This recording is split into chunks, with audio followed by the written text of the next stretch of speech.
All right, we're good to go. whenever Okay. you're ready.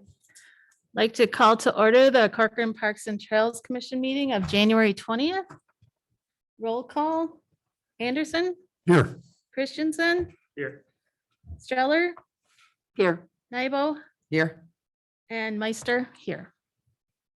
Okay, pledge allegiance. I'll stand. I Pledge allegiance to the flag of the United States of America and to the republic for which it stands, one nation, under God, indivisible, with liberty and justice for all.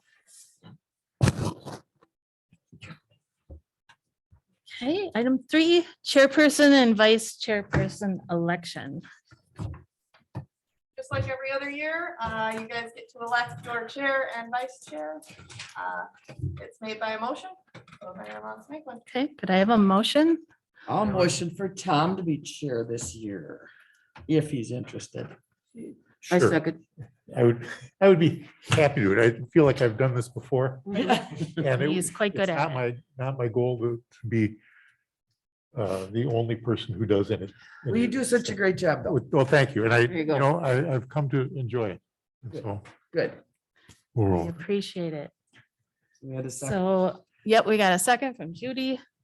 All those in favor? Aye. Aye. Opposed? Okay. I'll make a motion for Sharon to out. be vice chair. Okay. Any discussion? Okay. All those in favor? Aye. Aye. Opposed?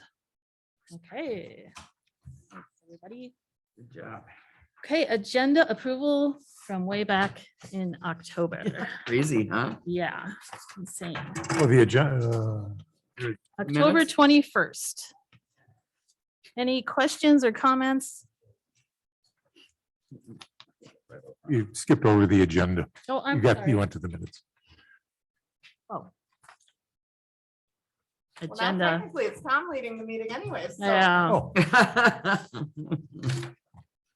Oh, okay, for the agenda this evening. Any- Motion to approve the agenda. Okay, second, second. all those in favor? Aye. Opposed? Okay, and then the minutes of October 21st. Any questions, comments?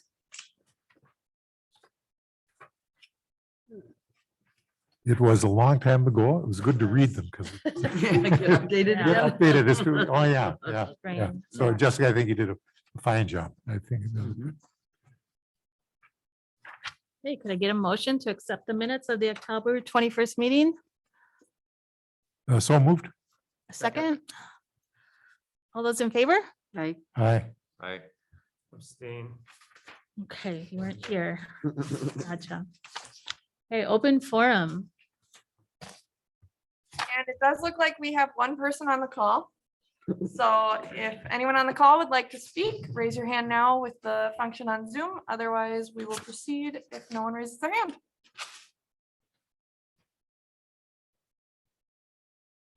And I'm not seeing anything. So you're good to go. Okay. Presentations, it looks like we don't have any. And unfinished business. We don't have any of that either. Okay, new business. Public comment opportunity. Item A is 2021 year in review and 2022 priorities. All right, well, it feels like 2021 was so long ago, but it was 20 days. So in 2021, you guys had quite a few development reviews and recommendations that you made for council. Included in those were Bechtold Farm, Cook Lake Highlands a few times, Franzen Estates, and Amberley and Bellwether. In addition to that, we went through City Park Remaster, you reviewed it, you recommended additional feedback to council. So we are going back out to the public. I have a survey that's out on the website. We've gotten, I think, 8 as of today responses, which have been really good. There are some that are a little unclear, and I think that's just because the map is a little grayed out, and that's probably on me. I probably could have explained it a little better on the form. So I might go back and fix that up a little bit, but we Where, also update. Oh, go ahead. where on the website is that? It is under City Park, under Parks and Rec, and then it's also on the landing page if you go over under what's new. And it's posted on social media, I believe. If it's not, I will be posting it again anyway, so. Good. Okay. So you also updated park rules. So you adjusted to allow additional alcoholic beverages such as wine and seltzers, in addition to not allowing golfing and smoking at the park with the exception of in a vehicle. So feels like a while ago, am I right? Yeah. Moving forward, looking at 2022, Diamond Lake Regional Trail, we're still in the process with Three Rivers on continuing discussions with them. It sounds like they're planning to come back. It says in your packet in July, and upon speaking with them after the packet was printed and sent out to you, it sounds more like April. So they would be coming back here just because you guys have been so invested and involved. And because they've been working so closely with Corcoran and enjoying the process with Corcoran so much, I do say so on behalf of them. They also are coming back to council, I believe on the second April meeting. So I believe that's the 28th.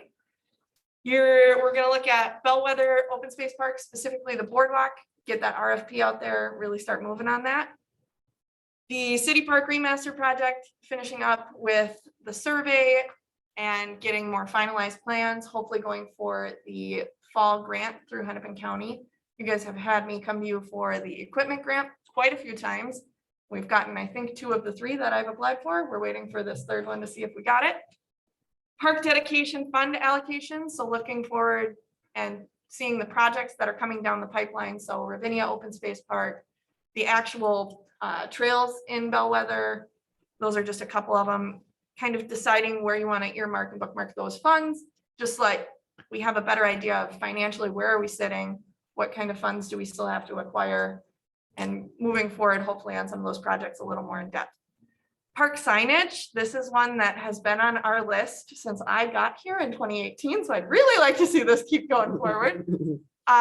This is basically getting a design figured out and then what you guys would like to see on it. I have been in talks with Natalie, the city planner, Kendra, and Mike, our code, well, he used to be codes, I guess now he's construction services coordinator, trying to get a better understanding of what kind of signs we can have, where we can have them, how many we can have, if there's certain types, materials, what have you.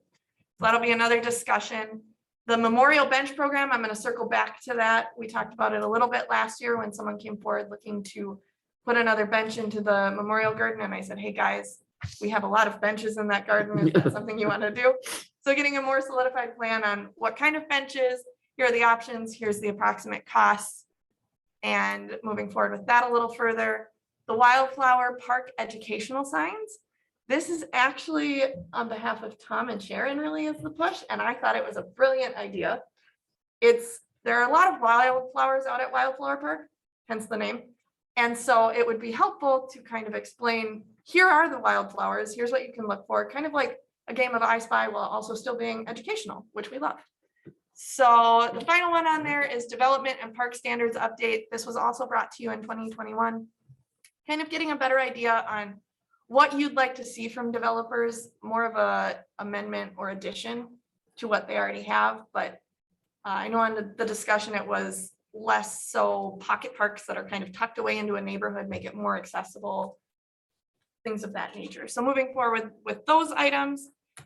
And as far as the schedule goes, this was listed in your packet. The only adjustment was that Three Rivers one just being in April instead of, I believe it's in July on your guys' end. So February PD and Public Works presentations. I know Matt will be there. It's a matter of if it's Kevin or Pat. I'm not really sure at this point. So next month, March, park signs and memorial bench program. April, Bellwether boardwalk designs, Wildflower park signs, and the Three Rivers presentations. So that one will be probably a little heavier, but worth it and exciting. May, the usual budget fees presentation. June, park dedication allocations, getting that idea of where you guys want money to be kind of set aside to. July, development park standards. August, I know we normally don't have one in August, so if some of these, we can give or take and adjust as necessary, but I have the city park remaster feedback and updated plans just so that we can keep moving forward with that project. September, natural resources presentation. So this one I didn't super touch on in the previous slides, but Tom and the previous mayor, Ken. Ken, well, it's Tom and Ken. We're gonna come with a natural resources presentation or maybe some ideas for either the Parks and Trails Commission or maybe prior to a Parks and Trails meeting and have it open to the residents so that they can learn more about different topics that might be beneficial. Tom, if you want to talk about that a little bit. Sure. And Ken, being so involved in the watershed district, says it would be really nice to have a meeting to explain a little more about watershed issues to us and to anybody else who's interested. I mean, it affects every development that goes in. Watershed issues are current, they're ongoing, they're important. Quality of life issues. We could also bring in, the Hennepin County Forester, talk about woods in Corcoran and what's going to happen as the ash trees disappear. Just to do a little further education, both for us and make those open meetings, maybe as a work session, so that if anybody else is interested, we could include them. Pollinators, always a good topic. Really hot right now. We could do a session on those. So it's kind of a long list. Something that, Ken's suggestion was that we do it sometime when we're not having development reviews. Well, when's that going to happen again? Yeah. Yeah. So it might need to be a special meeting, not something that we're going to pound through in a year, but something that over a period of a couple of years, we can really hit some hot items that would keep Corcoran kind of looking at a good direction in terms of natural resources. Great idea, Mhm. really. All right, continuing on, September, we'll also have the city park remaster finalized plans. So once I get feedback from you guys, it'll also go to council and then we'll take it back to you guys one more time and go, here's what we're thinking. What are your thoughts? This is your final say. And then we'll keep moving forward so that I have something to give to Hennepin County so that we have a better chance of getting that grant. And then October, a finalized park signs plan. So here's what they would look like. Here's what would be on it. The first time it would be more so to get your guys' feedback in general. And then this would be a more, all right, this is your last chance to speak up and let me know what your thoughts are. November, December, we generally don't have meetings, so I left that open. If we do have to move something around, those are two open ones that we can move to need be. So are there any questions on any of that? I was kind of wondering about the park signage.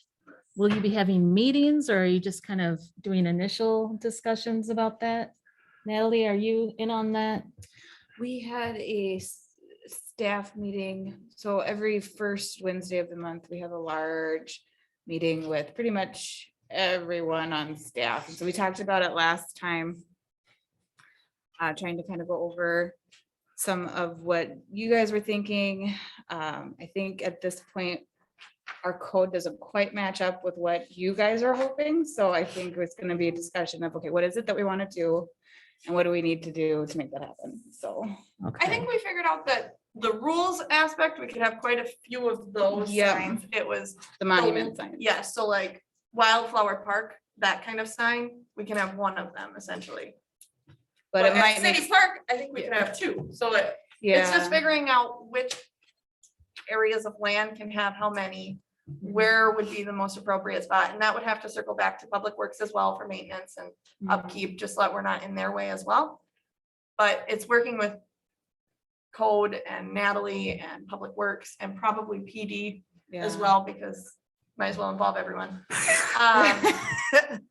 And so I think my first plan is bring it to you guys. Here's kind of the materials I'm thinking. Here's what I'd like to see on the signs. What are your thoughts on that? Take it back, bring it to Public Works, PD, say, here's the thoughts. Let's narrow it down, make it a little more solidified, get a finalized plan, bring it back to you guys, and then bring it to council. Does that make more sense? Yeah, and I was just wondering if it would be possible to sit in on the meetings or is that just staff? I think because we're gonna have two here, I'd probably have it just be staff, Okay, just to get more of the technical side of it. As far as design and stuff goes, I'm not expecting PD to turn around and go, well, I'd really like a purple sign. So I think from that aspect, I would more envision them going on location saying this absolutely cannot go here, or this has to go here. mhm, And then I would bring that back to you guys. okay, If it was a make or break deal, I could probably find a way to make it work, but it's just a matter of how serious you guys are about sitting in on them. okay. So if we happen to be out at another park and see some signs identifying trees or shrubs or paths or view or a little geology history for us to take a picture of that and send that to you would be helpful? Yes, to an extent. So I'm more envisioning this sign discussion as more of a, here are the park rules, and then Okay. this is Wildflower Park, or this is City Park. Less so on the, more of the Wildflower flowers. Gotcha. Signs, Okay, but that would be a good time for that. Okay. And if you saw something that was more in that category, we could bring it up then. If you have gone to a park and you've taken a picture of a sign that had rules that were very clear, please do send that my way. When I'm out and about at parks, just for fun, I like to take pictures of signs because apparently that's my Because that's how passion. you are. So if you do have, signs that you think, oh, wow, that's really nice. I really like this aspect. And maybe it's not the sign as a whole. Maybe you're like, I absolutely hate this sign. I think this is hideous. I would also like to hear that. So if you have thoughts, let me know. great. Thank you. Absolutely. And that's all I have, unless you guys have any other questions about it. Anyone? I'm okay. Okay. We'll move on to the Northeast District Plan.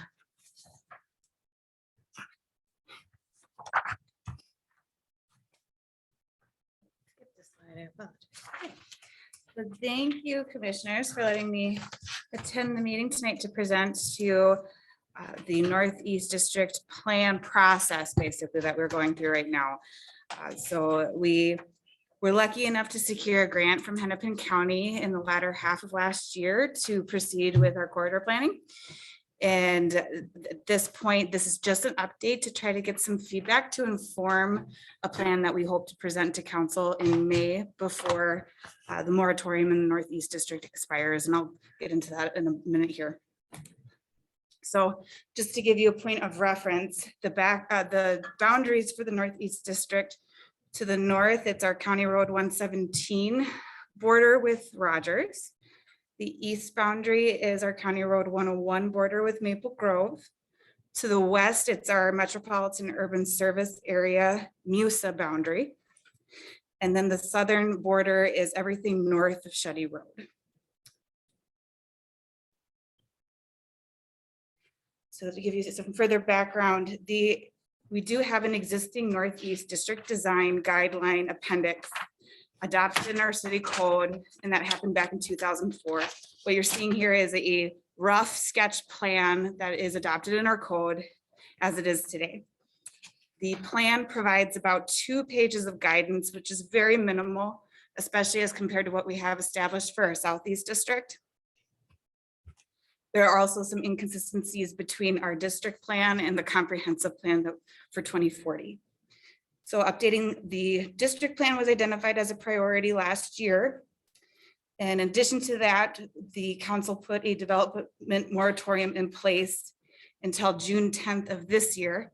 And there were 2 reasons for that. One was so that we could adopt a better design guideline and plan for the Northeast District. Also, probably more significantly, was for our water infrastructure, but both are kind of happening in tandem. So we kicked off internally on this process in November. And as part of that, we created a community survey that became available in December and just closed last Friday. We received over 160 responses. So we were very pleased with that turnout. The first 4 questions or so on the survey was just to get an idea of who was answering the survey. As you can see, it might be a little hard to see, but I can definitely send these out to you after the meeting as well. Most people answering the survey have been a resident of the city for at least 1 year, with roughly 40% of respondents living in the city for about 10 or more years. Most people do not work within the city of Corcoran, but we do have about 20% of people working within our borders. And then most respondents did not own a business in Corcoran, but we did have a few business owners taking the opportunity to provide input as well. Most respondents lived either within the 55340 or 55374 zip codes. That's kind of the demographics we were able to grab. So we finally actually got into some of the nitty gritty, we asked about 5 questions to get some input back on. We asked respondents to select up to 3 types of businesses that they believe were most needed in the area. Coffee shop. The majority of people want to see some kind of more restaurants, bars, and coffee shops. We also have a desire for gas stations and convenience stores, as well as specialty retail and some offices. And then we asked for up to 3 selections of what people felt was most important as the land in Northeast Corcoran develops. Again, we saw an overwhelming interest in preserving trees and our natural resources, green spaces, as well as creating new parks and trails. Additionally, there were a few subcategories that could be grouped together as economic opportunity. The first 3, so it's providing opportunities for businesses, employment, and increasing the tax base. So if we group all that together as economic opportunity, it's a pretty significant one as well. All right, so then we asked them to take a look at some options for street design, particularly how it relates to sidewalks and what was the preference. So the majority of people like to see the medium amenity style with sidewalks on at least one side.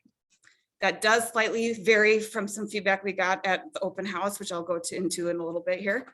But I would say most people want to see medium to high amenities. Then we provided some office building design styles for architectural standards. And most people liked the residential style office building for our Northeast district. You can see an example of that in Medina along County Road 116. So that is something that is pretty common or becoming more common, especially in our smaller cities here. And then this was my favorite one because I like the high landscape design, just to put it out there. And most people agreed that we want to see, if we're going to have parking lots, let's have some type of internal landscaping requirement, whether that be a medium or high landscaping standard. And then the last question we asked was what type of amenity is most important in public spaces and parks? The majority of people want to see trails, whether they be paved or wood chip or natural style trail, playgrounds, and seating areas. So then we had a landowners open house on February 11th to again, just gauge people's input and feedback on what it is they would like to see alongside development. Most of the board, we had a democracy with a few visual preference boards. The topics were sustainability, parking lot and street design, commercial uses, industrial uses, and architectural styles. For our purposes tonight, we'll focus on the sustainability board and the parking lot and street design. And I did include those in your packets too, so you can see a little bit more up close, but basically between the sustainability board here, the parking lot and street design board here, and the survey results that we've been able to, that we accumulated, we have results that confirm a strong community preference for the preservation of natural resources and green spaces, off-road trails for pedestrians and bicyclists, residential development with a conservation component, parking lots with internal landscaping standards, and medium to high amenity street design, including, so sidewalks should be included on at least one side of the road, if not 2, as well as a desire to see economic opportunity in the area. So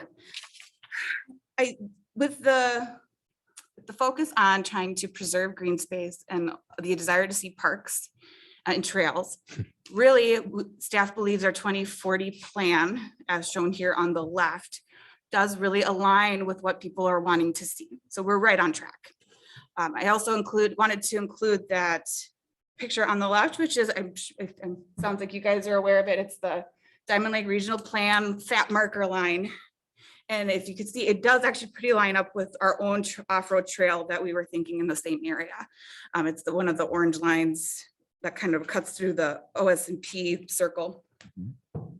So we believe we're right on track, and our staff is basically planning to use this as a fundamental guide because it lines up with our vision as well as Three Rivers vision and our community members. Oh, and I'll just add, the prevalence of parks in the Northeast District is based on the current population forecast for the area. So you'll see that we have 2 neighborhood parks to the south of 30, and then we have our open space park and neighborhood park that will be getting as part of Bellwether. So while 4 parks, we might want to consider more, our population forecast for this area doesn't necessarily warrant it at this time, but we will continue to monitor that. And if the numbers forecasts begin to change, it might be a discussion to have at a later date. So I identified some key issues that I would love to hear your feedback on tonight. I'll go through the key issues and then we can always go back to the slides to help guide our conversation.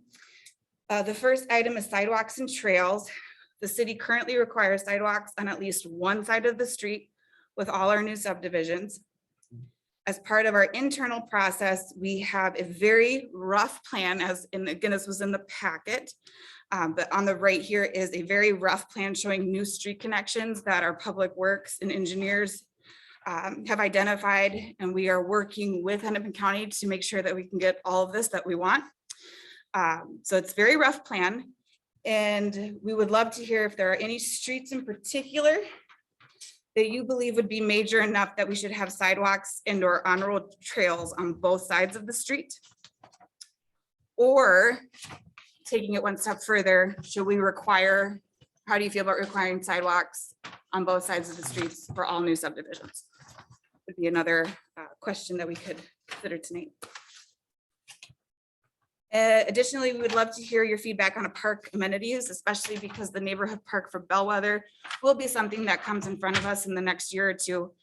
So what kind of amenities should we be prioritizing in our district guidelines? This could be seating areas, shade structures, all-inclusive playgrounds, pavilions. It sounds like this is something that you guys are kind of prioritizing this year as well. So this would be a great kind of kickoff conversation for that. And then finally, your thoughts on our sustainability and resilience strategies. Staff currently has identified higher landscaping standards within parking lots, establishing parking standards for bicycles, installation of electric vehicle charging infrastructure, potentially both in public and private parking lots. And I will add that yesterday, Public Works all of a sudden came out of nowhere with several suggestions. I unfortunately did not write it down, but it was great because the first time we asked them, they didn't say a thing. But so there are a few more that we will be considering, but we would love to hear what your thoughts are on the 3 I've identified, as well as any strategies you believe would be worth our time to consider as a city. Potential incentives that we could use instead of a preservation requirement. Is there a way we can incentivize it? Do you have any thoughts on that? What are our feelings on a solar and or wind energy regulation to allow for that or not allow for that in this district? Architectural standards for water and energy efficiency within buildings, as well as encouraging the use of urban farms or community gardens. And that's what I have. So I'd love to hear your feedback and any questions. We maybe want to go issue by issue, start with the first one and then Yeah, work through. sounds good. Okay, so with the potential new streets identified, does the commission feel there are any streets in particular that should have sidewalks and or trails on both sides of the street? Looking at this map, yeah. Well, you said something about Hennepin County allowing. Well, So, what's and that? I should have clarified. That's So okay. specifically on County Road 30, we're showing 2 access points. Mhm. They only want us to have 1, but they said they're open to discussion. So we're having a meeting with them February 16th to try to push to get the 2. So that's the big one.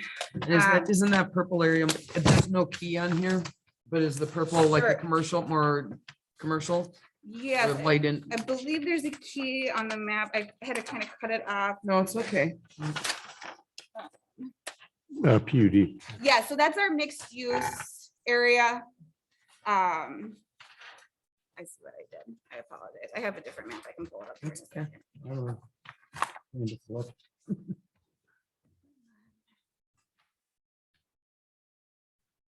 I have a different map, but yeah, it's primarily our mixed use area. Okay. So we really want to have the two connections. We think it's gonna be too much. Well, without yeah, it. that's like light commercial, right? Like, No, I would say light commercial, our light industrials in the north. I mean, like a pizza Support. place or a beauty Yeah, shop could be Yeah, or there, a maybe strip mall. some apartments, so probably a little more intense of a residential use. Mm, But also some light commercial. I think that's a great way to describe it. Yeah. or light commercial. And then I'm gonna just try to pull that up so you can see the land use categories. So this purple area is business park, and all this like magenta Mhm. is our mixed use area. And so we would like to have ideally a street connection right here for the business park, and then one for the mixed use. Into the Instead of trying to residential. have it all, Hennepin County would like us to just have it as one, and we think that that's gonna be too much. We would like to separate it out. And- So that's kind of our wish list. We'll see how successful we are in negotiating that. With none along 116 though? So we have. I mean, I'm thinking for getting into the residential area. Yeah, so we don't have any, we have some new connections identified on 116, like right around here. Right here, and I think for the most part, these meet their spacing guidelines, but this might also be a discussion that we have to have. It's the county roads where we need to discuss further. They keep changing their spacing guidelines. I think they went from 1/4 to half a mile, and so we're trying to get them to commit back to the 1/4 since it's not an official policy, it's just a practice that they've adopted. So we just have I mean, obviously with turn lanes and that type of thing. for the most, when the turn lanes are warranted, we don't have much say over turn lanes on a county road. Because they're the ones, they do like to see turn lanes when there's a residential development of more than 9 houses. So, and then that's something the developer has to put in, so that can actually kind of squash a lot of incoming developments, because they don't want to put in the turn lane, because that costs a lot of money. Mhm. But that if the development around it is going to require a turn lane because if it's intensity, then that is something that the county would require of a development coming in, yes. Yeah, kind of, I mean, to me, it would need it. Yeah. Yeah, I mean, okay, not that it's my decision, but. Right, no, You know. I agree. Uh-huh, How many units are going to be in the commercial and the mixed areas? So we don't have a proposal in front of us to be able to identify that. Okay. It would depend on a developer coming in and what they plan to do with the land. So yeah, but this is just a rough overview of what we would allow in the area. Right, Yeah, but when you're negotiating, what's the basis for saying we need two versus one? In terms of like, how do you know what type of volume is going in and out of there? so that's gonna be Kevin, our Public Works Director. He's the one that really wants to push for that. Yep. And so I apologize, I don't really know exactly what the reasoning was behind it. I'm trying to remember the discussion. It was back in November. I just know that they thought that it was going between the business park and a mixed use. And we there's been an unofficial concept plan that was shared with us at one point for a residential development in the mixed use to the east of the business park area. And it was significant units. And so between that, they just think that it needs to be separated out. But we don't have an actual proposal in front of us to be able to point to at this point. But it's just kind of just knowing that there's this much acreage in this area, it could be developed to this intensity. It's going to be better if we can separate out the traffic a bit. And while it doesn't help now, if you guys do have questions for Kevin, he is here next month. Yeah, perfect. Okay, and you wanted feedback regarding the location of on-road trails? Yeah, if there's areas that you felt that an on-road trail would be beneficial, that'd be Great. And I'll add to, if this is something that you think on and you have an idea later, feel free to contact me at any point during this process. It doesn't need to be something that just comes out of tonight. Just want to get you guys thinking about this because we want to involve as much stakeholders as we can. And I can email you guys Natalie's email. So as I went through this, I had several different reactions. The trail on one or sidewalk on one side or both sides.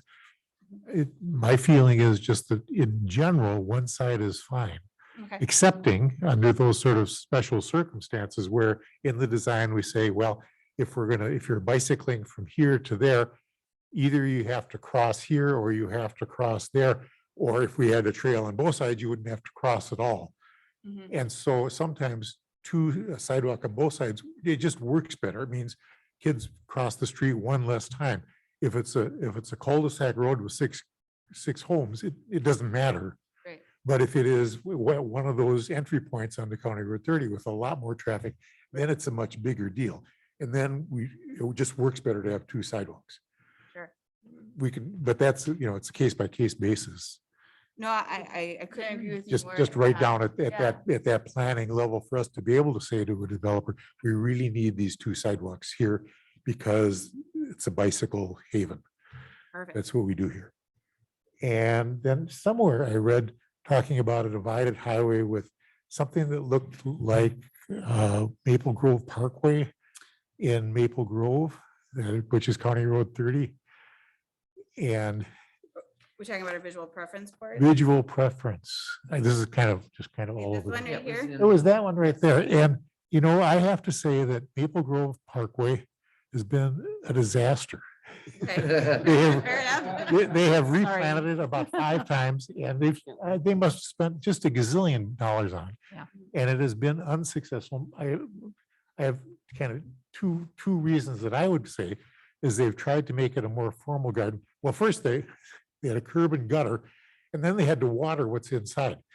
If we tip the road so that it turns it into a rain garden, Mm. so that then you plant things in there that don't need watering, and then it just reduces that maintenance, limits greatly the kind of plants you can put in there. But I think in the long run, it sort of fits Corcoran, Mhm. a little wilder, a little woollier. This is not a manicured kind of neighborhood, not at this point, that may change, but we can, if we need to change it, we will, but probably not while I'm alive. So some careful work if we're going to do a split with garden in between, has to be smarter. We can do better than that, than Maple Grove. We would like to do better than Maple Grove at every place that we possibly can. And often that's not a very high bar, I've Oh. heard the same. so. I'd like to formally apologize to Maple Grove. Maple Grove is Don't forget that. Maple Grove is a different place and they do a lot of things really, really well.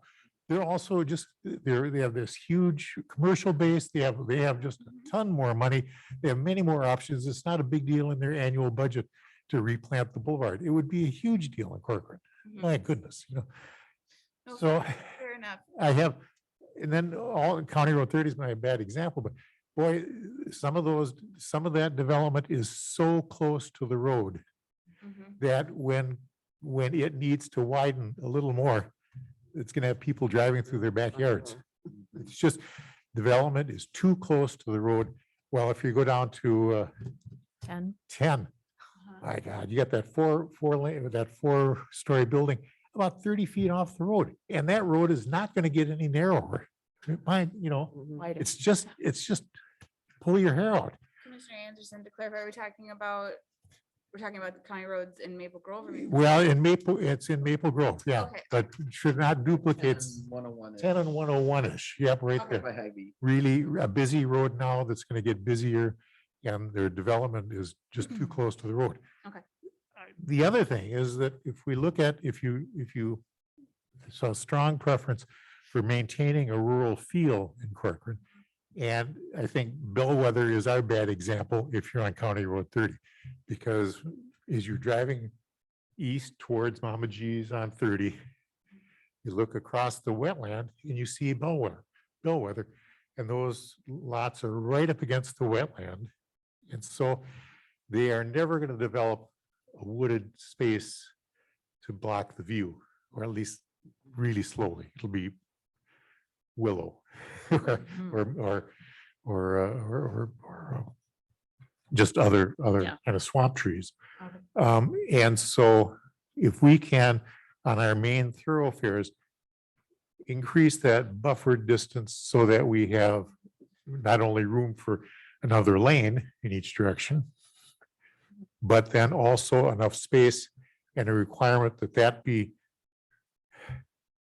turned into some house blocking buffer, I think we would be happier in the long run. And that can be, it's not but once you can't do that later. You need to do that at development time. So if we can do that, and construction is always hard. I mean, trees get knocked down, trees grow up again. So it's a long-term project to make that all kind of work. Yeah. In a lot of cases, Corcoran wants to be big woods. If you can leave space empty, it will fill. It'll start with, with what Buckley. I was gonna say, buckthorn at my house. Buckthorn at my house, or box elder. Box elder will come in and then the others will fill in after, and that's not all bad. The buckthorn is a different issue, but if you just leave it blank, it'll fill up. I just want to back up Tom too. It's if we come at the angle of just sustainable plantings rather than, like manicured things that really aren't going to be successful, Right. like in the medians. And like Tom said, with the lower elevation, so the runoff goes into the garden. Yeah, It so would be, one thing I'll add with that is I know that Kevin Mattson, there is concern with our clay soils and the ability to have rain gardens. Not to say that's impossible, but it really is dependent on the site-specific soils. right. So, but it's definitely something we could include as a desirable and encourage where it is possible. Right. But he also said that was one of, actually, not, you're reminding me, that was one of the sustainability strategies he brought up yesterday. It was instead of sod to have natural prairie grasses. So that's definitely in line with what we're thinking. That's great feedback. Yeah. Thanks. And if you have a rain garden in the middle of a 4-lane road, you absolutely need to allow for a several inch rain will drain out of there successfully. Yeah. Yep. Of course. Okay. Did we answer your question about location of on-road trails? I'm just gonna- Back here. So we're thinking on-road trails, we want more like around the major roadways that we identify and the county roads where we can possibly get that fit in there. I know Basically. 30 has a really nice on-road trail. It's really wide Yeah, to ride your bike on that. and 10 we not- haven't really identified. I'm out on the road or in Maple Grove. No, on our 30. Oh, I think that'd be dangerous riding on that shoulder. Yeah, You do it? but it's that wide that Okay. it's almost, yeah. Okay. 10 I won't ride on anymore No. with 10, all the no, construction. no, no. trucks. 50. I mean, Yeah. yes, there's a wider shoulder there, but Yeah. it's still, to me, it'd be scary. 50 has no shoulder 50 whatsoever. suicide. It's really scary.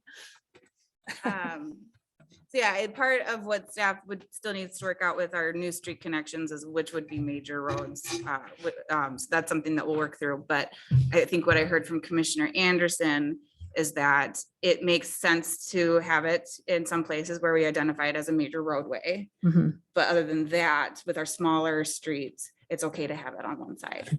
So I think that's what I got, but let me know if anyone else has different thoughts. I just have a question. Sure. So like road like County Road 116, so we could put on-road trails. At what point would that road be expanded? Or can it be even? The 2 lanes, you mean? Yeah. Each direction and lose the, Whether we lose our trails, and then- but we're just doing it over again. I'm assuming, but So that would, with the county roads, that's going to be something we have to work out with the county as we're doing it. And I know that was something I was talking about with Kendra. I think it was just yesterday. My goodness, what day of the week is it? That for our county roads that we want to, they require so much right of way to be taken, and to some points where it's excessive, but it's the point because they want to be able to expand into a second road. So I don't think is we'd be able to put a trail in an area where they're envisioning some kind of an expansion. But one thing that we want to work with them is making sure that we, even if it's not a rain garden per se, having pedestrian, having some kind of a median in the middle for a pedestrian stopway when they can't cross the street. And ideally asking them to reduce the amount of right of way that they're taking, because we do want it to be a smaller street where people can ideally cross very easily. Or not very easily, but cross in a safe spot, designated area for pedestrians. So it's all part of our discussion with Hennepin County. And When does that happen? Is it when a large chunk of land is sold and then the county goes in and says, yep, we're gonna expand that part of the road?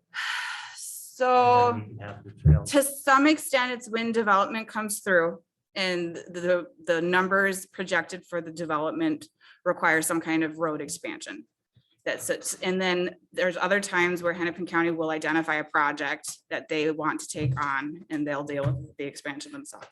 So it's my understanding, it's basically based on the traffic engineering side of things. When the road is getting used more, when development's coming in, then they want the roads to be updated to be able to accommodate the traffic in a safe manner.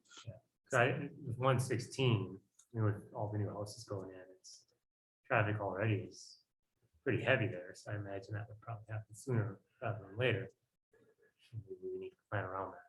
Sure, no, that's something that I think I have an email from them about some plans that they have. I don't think that they're planning anything like in the, Sure. in the near future. But yeah, I do know that when development comes in, they will require turn lanes and things like that, or Okay. so. Okay, so as far as the Bellwether Neighborhood Park goes, does the commission believe there are certain park amenities to prioritize, such as pavilions, shade structures, benches, all-inclusive playgrounds? This is the open space park. It is the neighborhood park. And it would Just be, within the open. right, and it would be our district guidelines for any future neighborhood parks, but this would be something that Okay. we could apply to the impending one as well. So when Bellwether, when Ravinia went in, we had the community help us decide what was really important. Mhm. And I thought that was pretty successful, both just from priorities and the big gym set was a top priority. And then we came up with several proposals and then presented that back to the community. And then we picked one from that. And I thought that procedure worked really pretty well. Bellwether is a very different community because it's over 55. And so they may or may not want a big jungle gym. But they may more want pavilion benches. They may want some little thing because grandkids come, and so You'd be they, surprised the amount of emails I've received with, we'd like a playground. you'd like a playground, Really? sure, Wow. yeah, so who knows, and I think that we set some budgetary limits. And we lived within those. Did a community build, which was very successful, I would say. Other than Jessica almost died from overwork, but It was very warm. I remember it. it was a fondly. hot, it was a hot day, yeah. Okay, did any of these on the list grab anybody? Pavilions, shade structures, benches? Besides the playground, I think. Well, and some other ideas from our survey were paved or wood chip natural trails, bike racks, picnic tables, plazas, and then also possibly electrical vehicle charging stations within the parking lot. And there were, people responded yes to all of them, with the most popular again being trails, playgrounds, and seating areas. For these parks, how many trails can we fit in there? Like the open space park, I get we could fit a lot, but in these neighborhood parks. some- Yeah, the neighborhood parks would probably be a little more difficult to fit in a significant amount of trails. We could probably get a trail in there to get it connected to our trail system though, definitely. Oh, yeah. Didn't we have a layout somewhat of that park and the land and exactly what it's looking like? Because we, So Yeah, it we came talked through about and it. they had soccer fields shown on there and there was a water tower at one point And there was a little chunk over here they wanted us to have. and then there was the parking discussion and it had to come back or Kendra had to figure out a solution to it. with the Oh, yeah. So, I mean, I developer, think if you recall. somewhat it would help if The we number saw of what, spaces. like, once again, what the park itself looks like and how it's Mhm. laid out, you know? And I guess as long as you're clicking away or there, I mean, a lot of this is, electric car charging, whatever. I don't know a whole lot about electric cars. Mhm. I know they have charging stations, say at Hy-Vee. Mhm. I don't go there that often, but I've never seen a car in one plugged in. Oh, yeah. Have you? Mhm. Okay, so there are a lot of them. When out you there? can get free electricity. Well, that was the other thing. Who pays for the electricity for charging these Oh, that's a things? fair point. Charged by wind. Yeah. Those little turbines. At Hy-Vee they Oh, are, yeah. Yeah. but I know Really? there's gas stations now that got them in that are Oh, go ahead. not that way, so. Okay. So I if we, don't, like I said, know nothing about them. so we could, if we were to have a pavilion with a generator roof, we could run our own Yeah, charging station off of that. that's a great idea. That's Yeah. creative. I like that. Uh-huh. Get it way up high. Oh, we found the part. Yes, so this was back in May, so Mhm. good memory. This was the proposed, I guess, document at the time. I believe that it's shifted quite a bit because if I recall right, the water tower isn't necessarily gonna go there anymore and there was a change to the parking. I don't know that it ever circled back though. Hmm. And I don't know that it necessarily. But the houses are, that's not the plan for the houses or their backyards or anything? This is the anymore? most recent I would have. Let me take a look here. I think I have one with the parking lot design. I avoid the planning side of things unless it has a Mhm. park. Yeah, yeah. You A little too technical for my taste. know, and I've sent it to enough residents that you think I just have it like ready to go. Okay. Because what it looks like to me totally affects what goes in there. Yeah. Yeah. The size and the layout. Yep, yep. So the water tower is not going there anymore? Where are they thinking now? Are you thinking? Which, I believe the city is negotiating with another landowner to place it off of 116 kind of like Oak Church. No, the other, okay. So could I ask about a shade structure? Mhm. Is that like an arbor? or Yeah, I something mean, I like could that? pull up an example of one here. Okay. Is a Shade. pavilion, is that where like picnic tables go? Is that Yeah. a pavilion? yeah, like, you yeah, know, like- that's a pavilion. Sure. Shelter. Yeah, like we have at City Park, Mhm. that little guy. Okay. That's what I would. So yeah, it's kind of like a pavilion, but I think they're more interspersed and they're, Oh, yeah, they're the ones smaller. with canvas. and- Yeah, that so type of I thing, mean, when you're talking, especially when you're talking about principles in the planning world for aging in place and sustainability, one of the key factors is making sure you have shade for people, especially along trails. Mhm. Because you get hot while you're walking, and so having More and the more so. intermittent spots where you can just kind of take a breather, have a place to sit comfortably. But you have to make sure the infrastructure is there. Mhm. So who puts the infrastructure there? Right, So. okay. Especially near playgrounds. As a parent of small children, Yeah. it's nice to have a place in the shade to rest when your Right. kids are doing their wild thing. And are you talking about Wildflower? Do you find that there is enough shade there? Or not at all? Okay. I don't think there's any shade there, to be I totally highly honest. Yeah, advise- they took down a lot of trees. But I thought they were gonna leave more trees. Well, That's that's a good. little Looked at it. spot area. That's got a nice little clubhouse for you. Alright. I'm just not finding the park. I apologize. I know that we have an exhibit. I just don't have it on me at the moment, but for the most part, the houses are the same, I believe. There may have been a change to one or two lots, but Yeah. It's more that there is a parking lot at the entrance. If you still have it up. I can. There's a parking lot at the entrance. And these are all very, what Kevin Matson likes to call it as fat markers. So this is just kind of a conceptual, just to show this could fit there. But the actual design has not been finalized, as I'm sure we all know.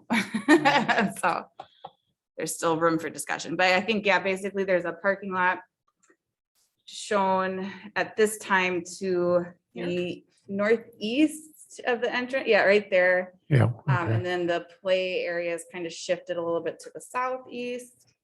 But then this could again further change now that we're no longer really entertaining the thought of a water tower. So there might be some more space that opens up. Should be. And there goes your shade. That was good. So it seems to me that the neighborhood park and the open space park, do they abut? Are they, Trail connecting. are they, there should at least be, Yes. because you, from the amenity center at Bellwether, then you go across the bridge, which we're gonna build. And then you'll be in the neighborhood park, and then we should be able to get to the open space park by trail. So it's the amenity center. Yep. Just let people at home can kind of see my hands move. Okay. The amenity center, and then it's your boardwalk, Boardwalk.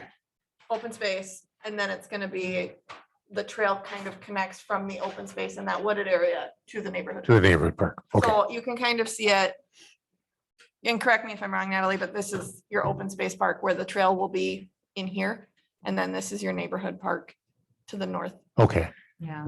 northwest-ish. Yeah, and I think a lot of their plans still show a dog park, which I don't know if we're Which ever going for to the get. record is not part of the plan necessarily. But again, what they're showing us is this is what could fit in this space, and there's a lot of room for discussion still here.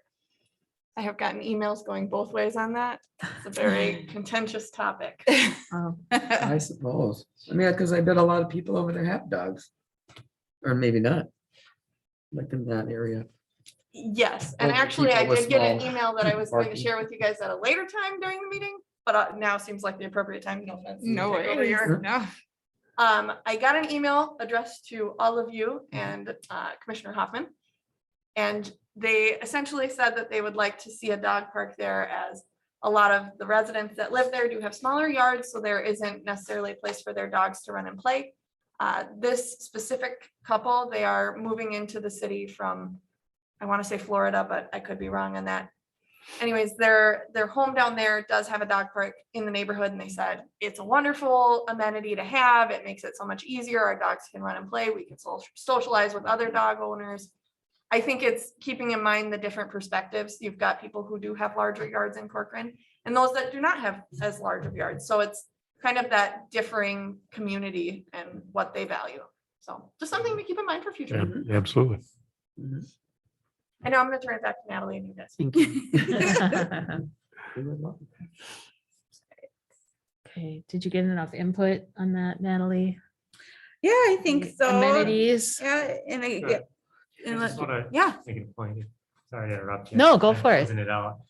I just want to say I'm against the electric vehicle charging stations. Okay. Not to say I'm against electric vehicles. Mhm. It just seems odd that we would be paying to have that put in and maintained, almost like we're subsidizing that little industry. Mhm. Like, why are we picking electric vehicles? I mean, I have a gas car, maybe I'll have an electric one at some point, but if I go to a park, I make sure I fill up with gas before, so I don't have to.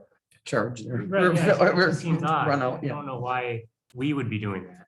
Okay. You have a place like Hy-Vee, that makes sense. They want. people- No, it doesn't. vehicles Come in. shop. Well, No, it doesn't. Why would But it it's go- business, but Yeah, yes, yeah. I know, They wanna make- I know. Yeah, I know exactly it. what you're saying. it works. I mean, you prepare yourself to go. Even considering putting- Yeah, you're right on that. yeah. Mhm. I just from a staff perspective, I think it's about trying to make things accessible and equitable for residents who might not have, like, especially if we have apartment buildings and stuff that come in the Northeast District in that mixed use area, they might not have the ability to really charge at their apartment as well. But on the flip side of that, standards we could consider would be recommending that apartment buildings be putting in an outlet so that they can charge at their parking spot, or and focusing on commercial lot standards.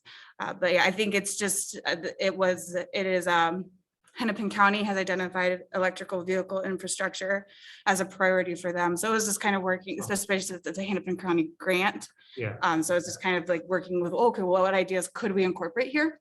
It's not coming from an intention of subsidizing. I hadn't thought of it like that, but that is certainly a valid point. So thank you. Yeah, and it's up to people if they want to buy an electric vehicle, they know their current situation. If they live in that apartment, they don't have to be charging. Well, why are they buying the vehicle?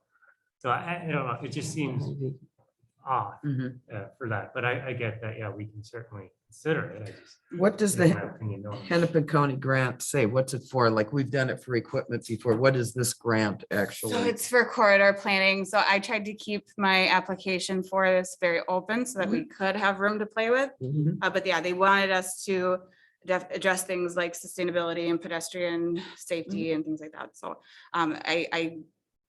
I would have to go back to the actual application, remember exactly everything that I discussed, but basically I said, we have a Southeast District plan that's very solid and in place, and it has these elements, and we would like to have similar elements in our own corridor planning for the Northeast District, and that's what was approved. So, So it's for the planning. yes, yep. You know, So yeah, we don't have to do, we don't have to put in electric vehicle infrastructure Sure. in order to satisfy the grant, no. Sure. But we should certainly talk about it, and then I feel like I've done. How it. much is the grant for? So was 40,000, Cool. and then the city has to match 5,000 of that, so. Cool. so my church is on Nicollet and Franklin and downtown, near downtown Minneapolis. And there are electric charging stations that are just going in right on Nicollet. But I don't believe they're free. I think it's on a meter. And so, the difference between being free and being on a meter. So you can get your charge while you're there, but you'll pay for it. Right, that would at least make more sense. That makes, Yeah, and I don't think I was ever thinking it would be free, so thank you for pointing that out, yeah, it would just be some sort of, but I also like the idea of having it kind of be power generated from like a solar aspect. I think that'd be cool, but yeah, I get the point that we don't want to necessarily be choosing winners and losers.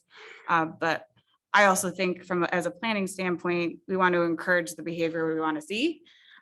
So, and I think that Corcoran, because we don't have access to the public transportation that other cities do, that we should recognize that people are going to be dependent on their independent vehicles for the foreseeable future. And so how can we do that in a way that allows for the preservation of our natural resources in the area as well?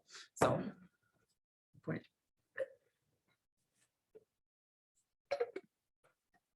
Okay. Oh, right, so it's sustainability. Yeah. Okay.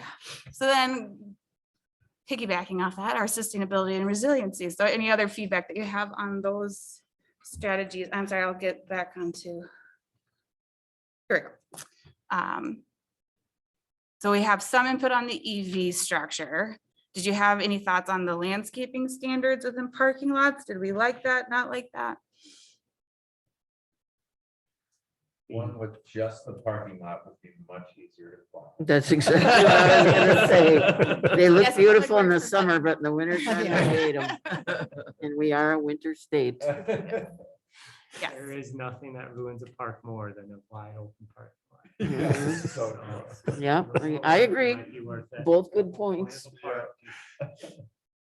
I like the high density, lots of trees, hide the cars. No one wants to see that. Fair enough. It kind of depends on the size of the parking lot. I Mhm, mean, I guess if it's only for 6 cars, mhm. Mhm. Wide I open. mean, what's up? Absolutely. Some are kind of small, you know what I mean? When I kind of immediately thought of all the heat coming off of a parking lot. Mhm. So how practical is it to plant things that are going to be Mhm. so Yeah, that's exposed a to point. heat? I think trees might be more practical because Mhm. Provides- they're higher up. And they provide And shade. yeah, and they provide shade. Well, and that's part of Exactly. the benefit of a landscaped parking lot is it helps minimize the heat island effect. Okay, So, but yeah, so that's, it kind of is twofold. It's, I mean, it's aesthetically pleasing and there's also some function for it in terms of minimizing some of the negative impacts you get from just this gray asphalt parking lot. Sure. that Doesn't have anything in the middle of it, yeah. I think it also suits us well here to have some permeable parking lots so that not all the water immediately runs off or all the snow melt runs off. And I don't know how popular they are, what kind of development there's been lately, but I think that's still a pretty viable option. It's a little more expensive to put it in. And you maybe can't run your snowplow quite as fast if you're gonna snag an edge on some of those permeable bricks, but I think its development is pretty stable, standard these days. Mhm. yeah, it'd be interesting to see studies of It'd be- how yeah, well they're doing in our I climate, think we could Mhm. do, And again, it's our soils that really. Yep. right? Kind of. Yeah, yeah, intermediate if some it's of that. clay, it doesn't run down, it just runs Yeah. off anyway. Cause I was like, yeah, let's do it. And then I was brought back to earth by Public Works, so. such a downer. Those happens sometimes, though. naysayers, yeah. So, but again, there may be some sites that it does make sense. Yeah. So where can we encourage it? Correct. Yes. Okay, and then the discussion on incentivizing preservation of high-value resources. Did you have any examples of that? You know, one thing I was thinking would, it would involve basically maybe a lot of our guidelines for the Southeast District are actually just recommendations. And so if we had a list of desirable features that we want to see in development, and we want you to select 3 of those. And that kind of would be some kind of an incentive to make just the process easier to get approved. But I think that's a larger discussion. I struggle with finding incentives that actually, a lot of cities go the required route rather than the incentive route, because usually incentives mean we have some kind of financial break for you. One thing we thought of for the parking lot standards was we could have for the landscaping. If you put in more landscaping, maybe we don't need as much parking, or if you put in some EV infrastructure, we don't need as much parking. Or we can count that as 2 or 3 spots or something like that to kind of help them with their cost that way.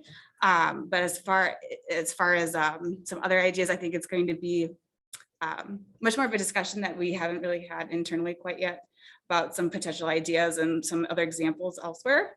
I know our council is looking at adopting a conservation subdivision ordinance that would be something that could be implemented in the Northeast District as well as our Southeast District.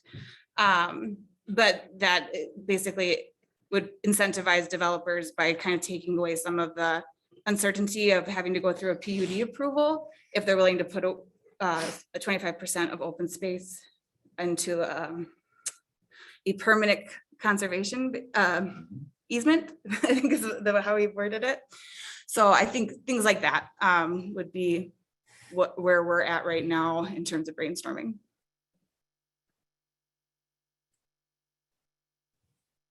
So maybe we'd have some other examples at another meeting Mhm. as you discuss it. Yeah, as Fair you, enough, yeah. yeah, that's, So all that sounds okay so far? yes, All right, absolutely. that sounds good.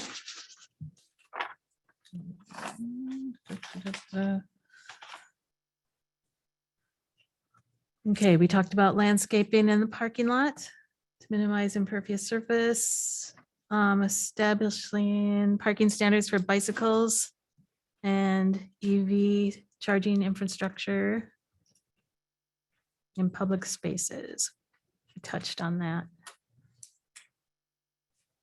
Okay.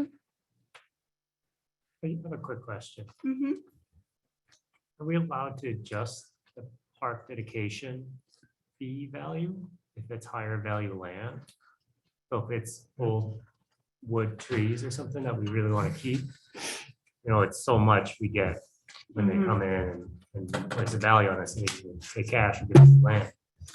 can we adjust it for better land? I think I'm not if sure how we're it works. going to do that, then we need to have some kind of mechanism to make that work, because if we require less park dedication here, all of a sudden it impacts where we get Mhm. dedication over here. Right. So we would, if we were to do something like that, it would have to have a lot of foresight, and so that we can make sure that we're making everything balance out.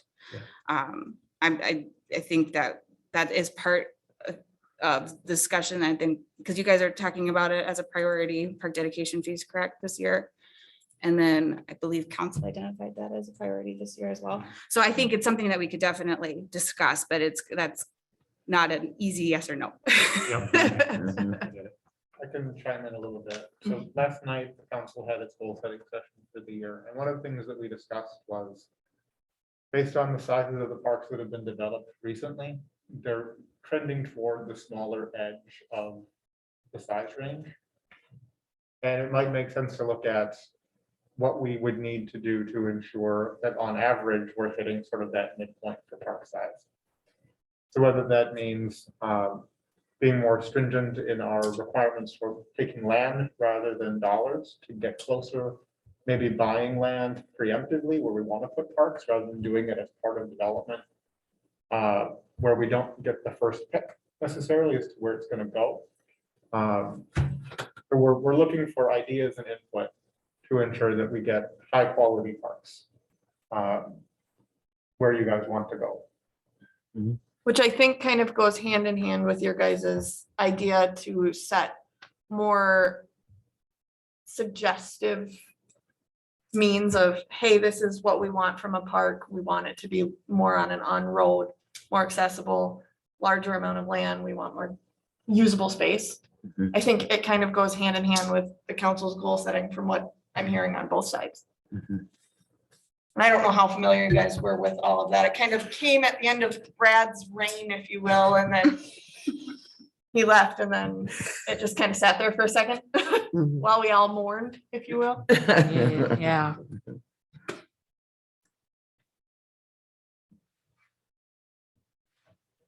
Okay. You wanted our thoughts on solar versus wind energy regulations, Yeah, and maybe versus wasn't the right word. right? I just know that we do have somewhat strict regulations right now for solar. And actually, I just got an application from a resident who wants us to relook at our footprint requirement that we have in our zoning ordinance. So be able to expand that. So do we want our regulations to encourage solar and maybe like, I'm not saying a wind farm, but like the single windmill, I think is shown here. Oh, I was already on there, I'm sorry. So this one, this kind of small windmill in front of a single family, is this something we would want to encourage in our code, or do we not want that? We already have that. So Are we allowed to do anything with that now?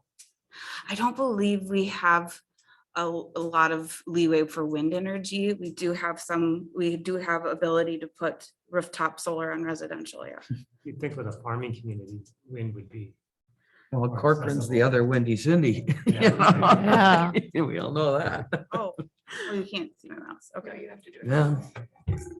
Personally, I think that looks kind of ugly, having a windmill in your front yard like that, but Mhm. And you could potentially put it on top of the roof, a smaller one. It doesn't necessarily need to be this big monolithic pole. yeah.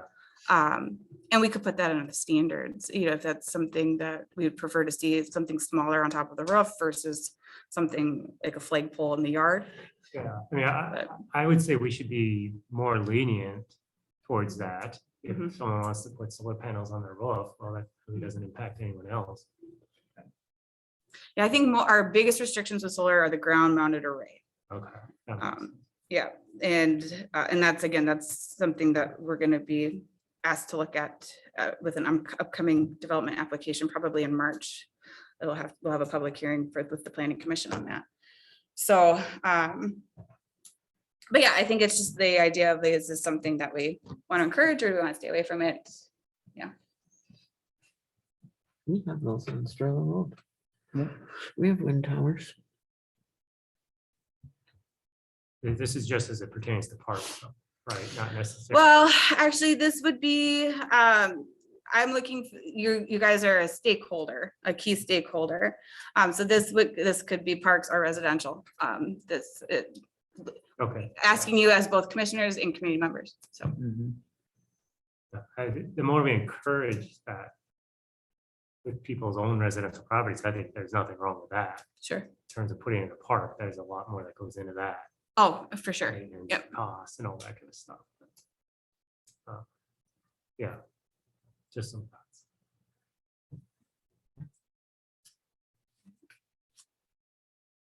Okay. What And about then, businesses? There's a big business park in this district too, so Mhm. if a business wanted to have solar on their roof. Mhm. They can do it as well, and they can also have, if as long as it's an accessory use, they can have ground mounted array as well.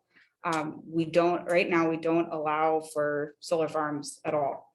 So, and I've had a couple people call and they're a business and they wanting to put up, they basically set up a solar farm in Corcoran, and we don't allow for that in our borders at this time. So, we can definitely, we can definitely have options for people who are just looking for an accessory way to augment their energy costs, definitely. okay, and then there's an item about water and energy efficiency within buildings. Yeah, so as an architectural standard, we could. Okay. You wanted our input? Yeah, how do we feel about requiring something that for commercial, industrial, residential? Especially our larger residential buildings that may come in. And I don't understand the question. Oh, Sorry. just your thoughts on having some kind of architectural standard that prioritizes energy and water efficiency use within Meaning like the building runoff or, flat roof runoff and that type of thing? or- correct, and just like energy, so when we talk about energy efficiency, just the way it's constructed, because you can construct a building to really help kind of heat itself and retain heat, or you can construct it in such a way that, I don't know if you've been in an apartment recently that was built in the 1980s, and I was living one in a few years ago. Oh my God, was it cold? Not efficient. Oh, and it was and then the air conditioning was so inefficient because it was these window units. Mhm. And I spent $200 to cool a 1,200 square foot apartment that was on one level. As soon as I saw that bill, I went and turned off my air conditioning. It's suffering. Like open the Yeah, windows, turn on the fan. We're not spending that much money. So basically, if we're gonna have these new buildings come in, can we require these standards to be, using these energy uses efficiency? I didn't say that right at all, but to be more energy efficient. And then, So would that mean like heat pumps and things like that, or just installation? What would the scope of that be? right, so it would be materials, it could be the use of, if you see the bottom left, that there's a water reuse tank, and it kind of looks like, A system. Silo almost. it looks like a silo, so I really Cistern. feel like I could get bottom on board with that. Painted blue, yeah. Yeah, there you go. And so that helps with water efficiency for that building. You could have things like, I don't want to push green roofs because I don't know how valuable that is in Minnesota winter. I'd have to do more research on that, but things like that where you're using the building to kind of maximize the resources that it uses. And so there's different standards. We could look at things like green step cities. They have a lot of, I'm not saying we'd have to be a green step city, but they have a lot of recommendations as to what you could do as a city to put in standards for architecture to allow for better efficiency in buildings. And so if that's something we're interested in pursuing, we could definitely look at that.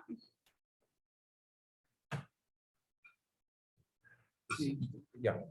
The building builders or owners, they're already self-incentivized to make it efficient, right? So just putting another rule on top of them is going to deter more people to build, to come into the city and do new projects. If we say, yeah, you have to recycle your water, you have to do this, you have to do this, where if it makes sense for them, they'll likely already do it.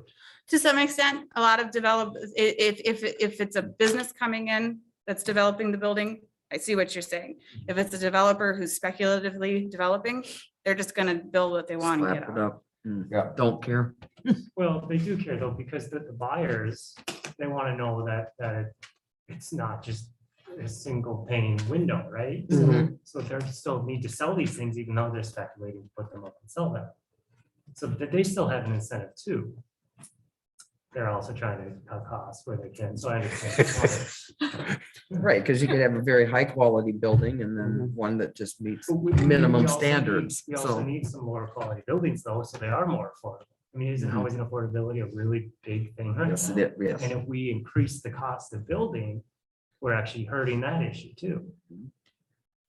I mean, right, if you say, yeah, you have to have this standard, this standard, this standard, okay, well, now it costs X amount more, well, we have to charge X amount more to sell these things, to come in and actually, you know. For the produce rent these or houses. whatever. Mhm. So again, I think it's kind of it fixes itself.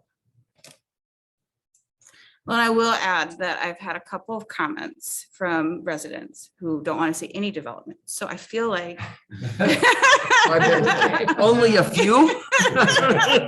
I feel like, Buying the land. I feel like making it a little bit harder for developers, you know, we might be able to gain some positive feedback from some of our residents. But I do see what you're saying, especially with affordable housing. I just personally, I don't, without having city money that we're gonna put towards affordable housing. I don't think we're there as a city, but I know that that's how my experience in Brooklyn Park. For anything that was affordable housing, the city had to put down significant money to make that project possible. Right, but let's not handicap ourselves even more by putting more costs involved in these Right. buildings, right? And that's why I like the idea of having like a list of preferred desirables. Mhm. And letting them choose 3 of those, and then and having some kind of negotiation in that context. So that we're not necessarily making that you have to hit all of these standards, but if you are willing to meet 3 of these, you choose which 3, then that's the development that we would like to see, and it's kind of allows for some compromise. But I do hear the costs, and things are just so expensive right now, and it's just very difficult. But I also think at the same time, new housing is just not going to be very affordable to begin with because of the cost of materials, because of the cost of land. And so in terms of building efficiently so that the long-term use of the building, it would reduce costs for the long-term user. I guess I feel a little less bad about that. But I think we'd have to look at and say, are we willing to take less revenue because of that? So provide some sort of tax increment financing or whatever it takes we're making you do this, but we're also not going to charge you over here. I mean, you can't Fair enough. take from them twice, right? So I don't know, it seems like we're going a little far by pushing a lot of these rules for efficiency, when again, it's in their best interest anyways. Have you have like Centerpoint or Excel been engaged on this at all? Because they'll be mandated to kick back a certain amount of rebates. So if you Oh, install that's an excellent a idea. variable frequency drive, an economizer, things that are in the HVAC world, there's a significant amount of money that they're required to get those rebate dollars out. Oh, So that would be Incentive. right. okay. I love that idea. We have not reached out to them, but I definitely could. Thank you very much. Yeah. As a generalization, I am a proponent of efficient buildings. for sure. Yes.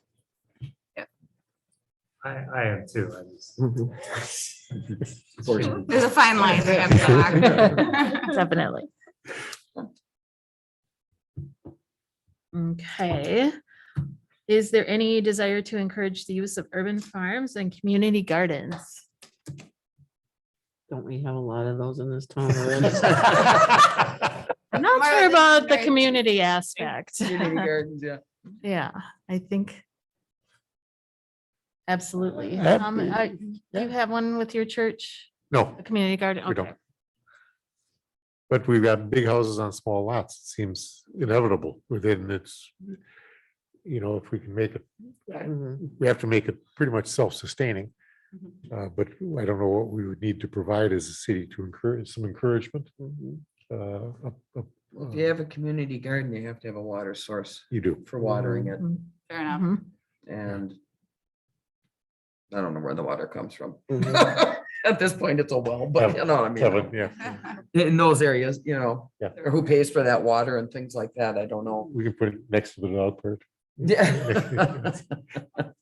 That's an excellent point. So maybe it's something as we continue to develop, it's something that we look more into. And that's the kind of thing, it seems to me, that the citizens should be encouraged to sort of bring forth what they would like. If you want a dog park, advocate for it. If you want a community garden, advocate for it. If you want, Absolutely. if you want a cricket pitch, ask for it, Mhm. to get that dialogue going so that we can see what's important. If you're willing to come to City Hall and ask for it, sure, why wouldn't we consider that? Or to fill out a survey online. Fill out a survey online, just to make your, for me, that's the big deal is, what do you want? Well, do we have to guess? Let's just come and ask. If you want, frisbee golf, ask for it. Let's see if we can do it. Splash pads. Yes. Yeah, everybody, It's yeah. in, baby, it's Good in. voice. We got that. I would like Water. to note the splash pad has still been a very hot topic. There we go. That's good. So we're still good, Melinda. Okay. Well, on the urban garden though, I mean, is it like, would we have to dedicate the land?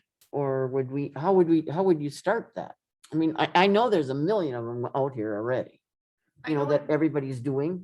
in Bloomington, the city still owned the land, from what I remember, and they wouldn't necessarily maintain the person's garden. Like, you're not just gonna go plant carrots and then the city's gonna water them for you. Yeah, You can, but the city still owns the land, and then they would essentially rent it out.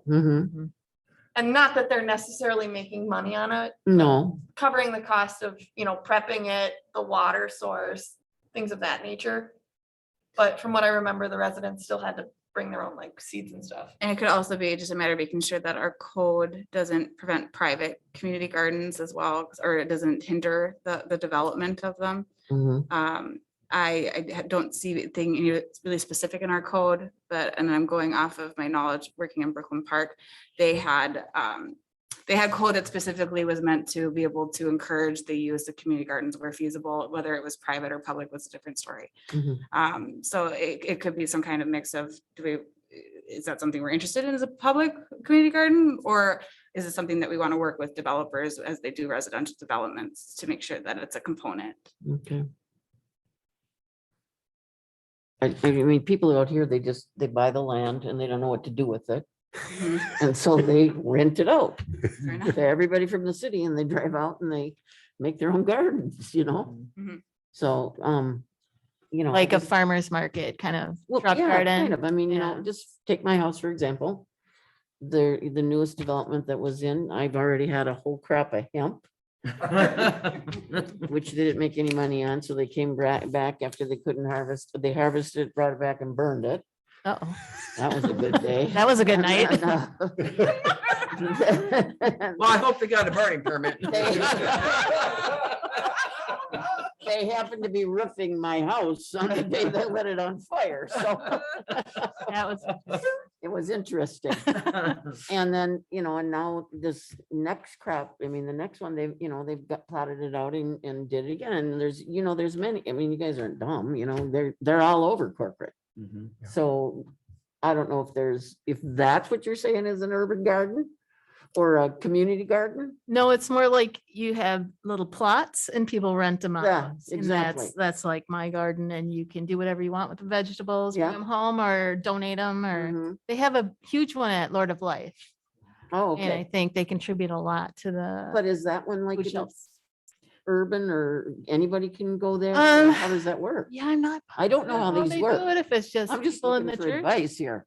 So the way Yeah. that one works, you rent your parcel, I wanna say it's like $50 or $100 a year, Mhm. and they have tools on site. You can set up a sprinkler. And then any excess that you don't want, they will give the excess food to a food shop. And they have Okay. 8,000 to 10,000 pounds of excess food a year. Yep. That goes to cost. And it builds a lot of community. I mean, Mhm. just people working together is really awesome. So Love that. they are really good things. Okay. Did we cover everything yet? Yes, we did. We did. Thank you so much. We did, yay. Appreciate it. Apologies to Maple Grove. Once again. Again. These guys were from South St. Paul. Okay. I lost my agenda. I don't even know where we're at. Hey, reports and information, active planning applications, informational only. This list got shorter. True. People finished, it was up to about 3 pages. So I'm gonna be honest with you, when I put your guys' packet together, I usually just take it from the planning commission. So there could be things that in 3 months you have not seen it, and if it's gone through, you would not see it because I'm taking their January meeting and pulling it from there. Sure. If you'd like for future, if we miss a meeting, I can include, like, for instance, November, December, and January. Mhm. But then you're gonna have a lot of repetitive stuff, and at that point, it's probably too late to say anything about it anyways. I'm very happy with this. I'm just glad to see that something's got off the list. We're saving paper. Could I ask one question about the wetland waiver, Mhm. number 6? Sure. What does that mean? They don't So- have to delineate? Yeah, so for the Zuni wetland waiver, so basically, First of all, can you say where the property is? yes, it Oh, is that's a good idea. off of, 10 I'm or sorry, I 15. don't remember off the top of my head, but I can pull it up. Mhm. I believe it's Mm. off of Rolling Hills Road, like 90-20 or something like that. Where did it go? By my house. Okay.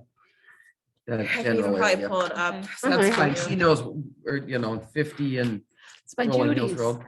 Hey, Judy. Yeah, I mean- like, That's fine. I mean, it gives us a general. yeah, so. Across the street from the hemp farmers. Okay.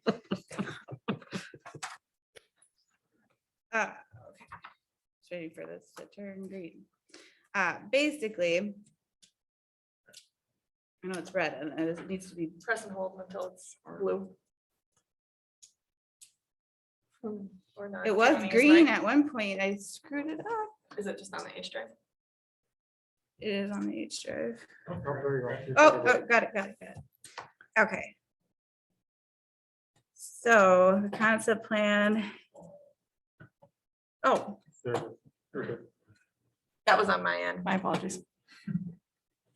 so Rolling Hills Road. So basically, the property owner down here on Rolling Hills Road wanted to subdivide his lot. So this historically, that's this the- lot had 2 homes already.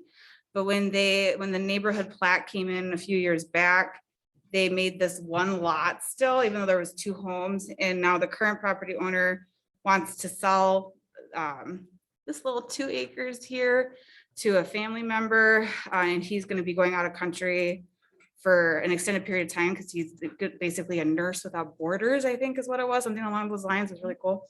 And then he wants to keep this smaller house with several outbuildings to himself.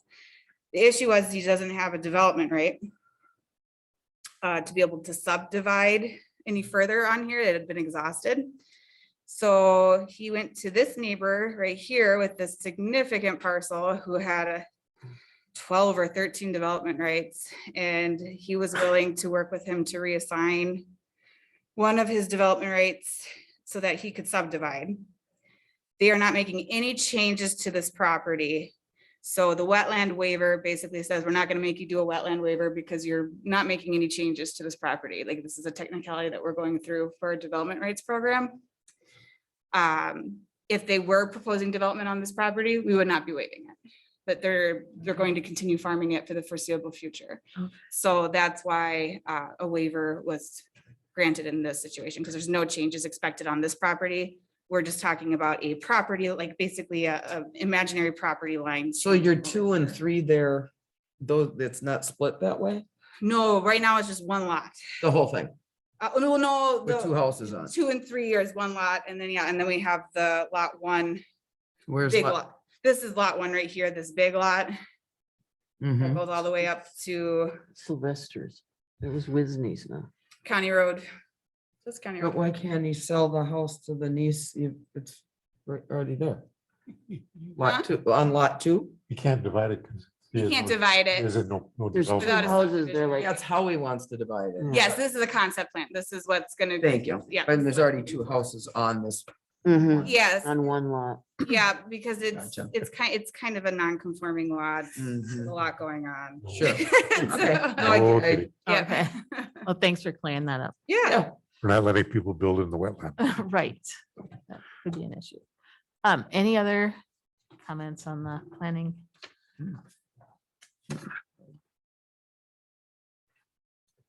Okay, then we'll move on to recreation supervisor update. You'll note that I have since adjusted the item. Thank you. Mhm. So in addition to this, I do want to note, and it's not something that's going to be coming in the near future. It won't happen until May, but down the road, you'll likely see a program coordinator update because that got approved, that role. So my vision is kind of, you guys get an update from me, which is going to hopefully be more higher level stuff. And then the program coordinator will still give you the updates about soccer and baseball. And it's nice because then it gives them the opportunity that I've been so lucky to have to speak to you guys. It's something that a lot of people coming into the field don't get that experience and that opportunity. So one, I'm really grateful towards you guys for letting me talk to you guys, but I think it would be nice to kind of give it back to the youths, if you will. So my update, I've been working on baseball, and since I know Val is going to ask, 35% Corcoran resident. Is it going as up of right now. significantly? It's almost like I listen when you guys ask for Uh-huh. things. And how many have signed up? So we have 34 residents, 96 non-residents across the 3 programs. If we want to get more specific, I did get all of the numbers for you. 12 residents, 29 non-residents in T-ball for a total of 41. 8 residents, 40 non-residents, and coach pitch for a total of 48. So that one's a little lower. And then machine pitch is 14 residents, 27 non-residents. So that's kind of where we're shifting our percentage a little bit, which is nice. The Parks and Trails packet, per usual, yours truly with the addition of Natalie's very detailed item, which was very helpful. Mhm. Back to the program coordinator subject. I have the applications being accepted currently through the end of the month, essentially. So Sunday, January 30th, I currently have 2 applicants. I would anticipate getting more as we get closer to that deadline. A lot of college students are deadline driven, if you will. So I have been putting it on multiple Facebook sites. I have it blasted out across the Minnesota Recreation and Park Association. I also have it I sent it to a couple of professors that I have connections to. I have it on the league website. I have really tried to put it out there because this is such a unique city in so many regards that I think someone would be incredibly fortunate to have the opportunity that I have. So I'm really pushing to try and see if that we can get the best applicant and give them For the a most quarter. wonderful internship they could possibly imagine, essentially. My vision is to hire by the end of February. And then their first day wouldn't technically be until probably May 9th, just because I'm shooting for a college student, so they likely can't make it until, obviously, their spring semester would be over. That puts me part of the way into the baseball season, so I do have to get it up and running, which is just fine. It's not my first rodeo. But that would put them on photo night, which would be also very helpful because then I don't have to stay the entire time. Mhm. Social media, per usual, I'm posting on the Facebook and the Twitter pages. Again, if you guys have any suggestions or something that you think is missing, you're getting really sick of me posting about a certain subject, let me know. Field and pavilion reservations, I have already had one. How exciting. And it's a long-term one, so I couldn't even tell you, maybe 12 reservations on 2 different fields of someone who comes back every year. Ice rinks, I have hired, onboarded, gotten paperwork pushed through, and I currently have someone out there right now. So I've got 4 staff, the hours, in case anyone forgot, Monday through Friday, 4 p.m. to 9 p.m., Saturdays and Sundays, 11 a.m. to 9 p.m. And then holidays, we generally have an exception. So Martin Luther King Day, just last Monday, we were open from 11 to 9. There might be some exceptions just because, as I'm sure you are all aware, staffing is very difficult across the board. So if there are days that unfortunately we can't have staff just due to scheduling or knock on wood, COVID, ultimately the rinks themselves would be open, the nets would still be locked up, and the warming house would also be locked up. However, that would be updated on the weather line, which I try and promote across the board on social media, on the website, you name it. Grants. So we applied back in the fall for a side-by-side for myself and the program coordinator, and then to be used for trails for maintaining. So snow plowing and everything of that nature. Other monetary items to note, we did get a $50,000 donation from the Hanover Athletic Association. I know your eyes are also wide. I cannot take a lot of credit for it. They actually cold called me and said, hey, would you like some money? And I said, yeah. Well, don't they have They have gambling. tabs at Mama G's? Correct. So they have gambling. You know, since they already do the lawful gambling. However, they had additional funds that they had to get rid of. And so I said, well, what is a reasonable amount to ask for? And I said, is $5,000 appropriate? And they said, well, first I said 500, and he laughed at me, and I said, oh, I'm sorry, 5,000. So Keep going, girlfriend. And then I may have informed him of the city park project, to which he said, oh, yeah, I'll bring that. And I said, let me know if you need me to present at a meeting or something. I can provide some maps and budgets and what have you. He calls me the next day and says, so I have good news and bad news. One, you're not getting the $5,000. And I said, okay, well, that's fair. And then he said, you're getting 50,000. And oh, okay, that's even better. Sweet. So 5,000 of it is going towards equipment for Parks and Rec, because that was one of their stipulations, was that some of the money had to go towards that. Because obviously they're an athletic association, so they want to see the current programs kind of thrive. And then 45 would be going towards the city park project. Nothing specific as far as they had mentioned to me. So we should be good there, but $5,000, I don't know if you guys know this, but it goes a long way for my program. Yeah. The JCs had also donated $5,000 last year towards the programs, and I was able to buy bats and balls. It was heaven. And you got it on sale, didn't you? Oh, you bet. You bet. We are gold card holders at Dick's Sporting Goods. Good girl. So very excited about that. The holiday toy and food drive. I don't know if you guys saw the post about it. It got canceled, but we put a lot of work into it, and it was going to be very good. And I was really excited, but we're hoping for next year. We're looking at the first Wednesday of December. It'll kind of be an annual thing.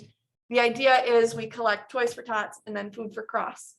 And we drive through a few different neighborhoods. This year it was kind of not a last minute thing, but teaming up with Loretto Fire. So the big portion was their fire district. So we had Ravinia and then I believe off of Larkin.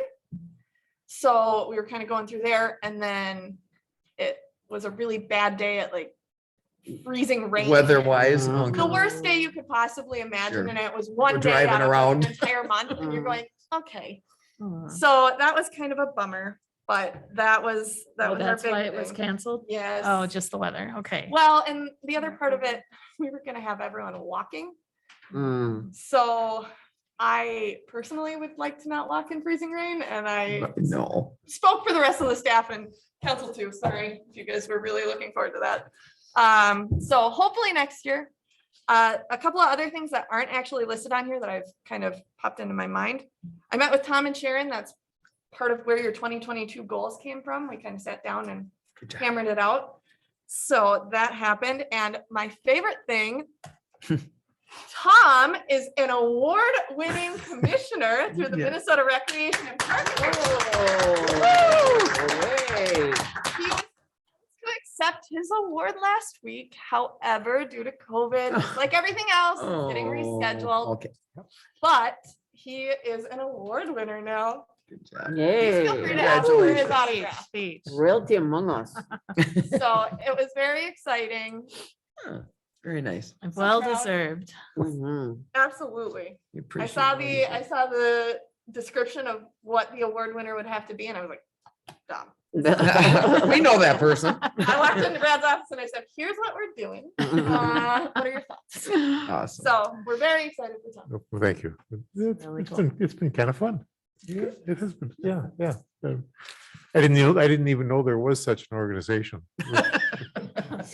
Just shocking. You get a I've plaque thought or about it what do time you and time get? again. Yeah, Yeah, it's been there. Oh, you don't get, you don't know what you You get get. rescheduled. Oh, yeah, you don't know if it's a plaque or a statue. Yeah, it's Oh, a it's a plaque. plaque. I can speak to that. It is a There, plaque. okay. Plaque, yeah.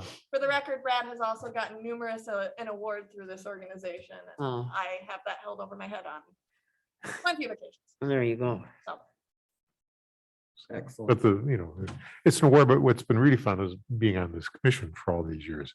I mean, it has been just a really important part of my life. I just have to say that, to be able to do something that people 100 years from now will say, those guys back in the early 2000s, they were pretty smart because they set the bones to our park system and our trail system that has served us well, for a long time. My model is always Minneapolis, Mhm. how wonderful it is that those folks said, Lake Harriet and Bede Makaska and Isles need to have parkland around it as opposed to big expensive houses going right down to the shore. It took some real clear thinking about what's important to do that. And that's always been what we've tried to do here is have some clear thinking about what's going to serve us well going forward. So And you're really good at that. it's hard to argue with that sort of community spirit, and that I wouldn't still be on the commission if it were anything different. Mhm. And some commissions, they're folks who are kind of watching the money. They're looking for an opportunity to kind of swoop in Mhm. and do a deal. And so we don't have that here. Nope. That's been really, really nice. Thank you all. Thank you. Thank you. Yeah, that's really cool. any Right. questions? Questions or comments? All right, then the city council report. Are you gonna alternate between you? We even have half the council there. Yeah. So for those I haven't met in person, my name is Chairman Nichols. I've been on the council for about a year now. So I'm excited to be the new liaison to this commission. I was formerly the liaison to the planning commission. And I'm looking forward to getting to know the other side of the city that I haven't had much chance to work with before. In terms of council updates, by all means, ask me anything and I'll do my best to answer. I will try to highlight things that I think are of interest to you. If I miss something that is of interest to you, feel free. There should be a dialogue, not a monologue. But things that I thought you might be interested in, I already mentioned the council's goal setting session yesterday. So we talked, as I mentioned, about the idea of trying to ensure that we get park sizes a little bit more in line with the averages that we've been targeting with whatever mechanism makes sense to do that. We also had a discussion around land acquisition planning and how the city will need fire stations, will need probably a police station, additional public workspaces for wells and water towers. And there's not a comprehensive plan or system to define how we're going to get that land or where it would be over what period of time. And land is one of those things I don't make any more of. So it's only going to get more expensive and the longer we wait to put something in place, the greater the cost will be. So we talked about setting up a system this year to start to acquire, well, first identify and then acquire property to be able to build out the infrastructure we'll need as the city grows. We also talked about part of that could be parks. We may not have the funding to develop a large park system now, but we potentially could be looking for property to do so.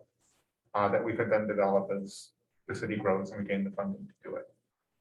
So keep that in mind. Another item we discussed. Three Rivers and the Diamond Lake Trail. Obviously, it was a big accomplishment to get a tentative path for that defined last year.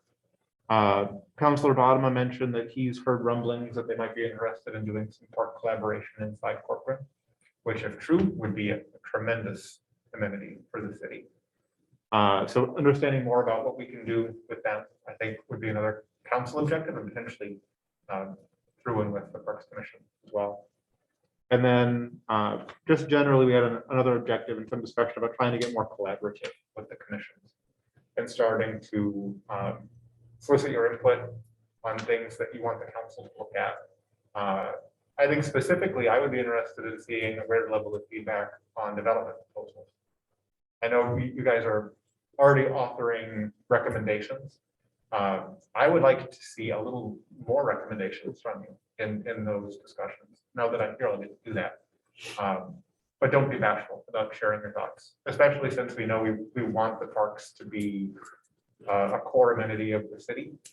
Like, the council supports that. I think all of the council supports that. So don't be afraid to propose things or ask what you think is going to be important to our future. Thank you. Any questions for me? I have one unrelated question. You just heard that this was their data system was hijacked again, or another, oh boy, it was a big nonprofit. Had their data system corrupted, held ransom. What's the status of our data security? And is that? Brad Martins was our IT person. Yeah, yeah. We're screwed. Bringing someone in-house IT is probably not too distant future, just to increase our security for a number of reasons. With the tech problems we had last week, it would be useful and more on the security side, and especially as we're getting into having city water and everything, that's a whole other area where security on the digital side will be really important. So I think those will be the thing that we're bringing on board in the not too distant future. And there has been an increase to IT as well. Yep. Because you guys went from, we had Chris, our IT person, coming in every other week, and now he's here every week. Okay. Which, given the current IT issues we've been having, is very helpful. Yeah, I mean, stuff works well until it doesn't work at all, and then it's kind of too late. So, yeah, but I'm glad to hear that. I'm glad it's on your agenda, and we're sort of small potatoes, but man, especially with money involved, and then if his services are actually, if you can turn off the water to somebody's house online, that would be a serious problem, especially if you can't turn it back on. Yeah. I think that there are some cities that have had challenges with that, where their systems have been hacked and they actually try to put too much chemical in the water using the control system. So it can be very serious. Very serious. Yeah. Yep. Well, good. Thank you. Okay. All right, commissioner term update. Okay, so I have good and bad, unfortunate news. I'll start with the neutral. I have not heard anything from Alicia, so I don't know what her standing is for this coming year. I'll start with the good news. Tom has turned in an application and good. will be Yay. going to Our chair. council. I did hear that planning waits until the March meeting to elect, which might make more sense for future, but I already knew that Tom had turned it in, so I guess Okay. it wasn't super weird. And the unfortunate news is John has said that he will not be putting in an application.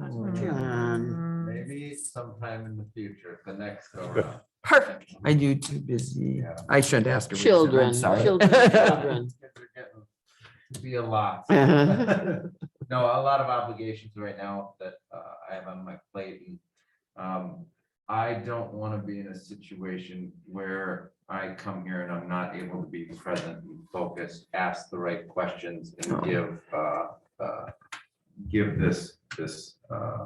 give the city what it deserves from my end. So I hope to be back. I'll put it there. Thank you, John. Well, we Yeah, hope so look too. forward to it. Thank you for your service. Yeah, thank you.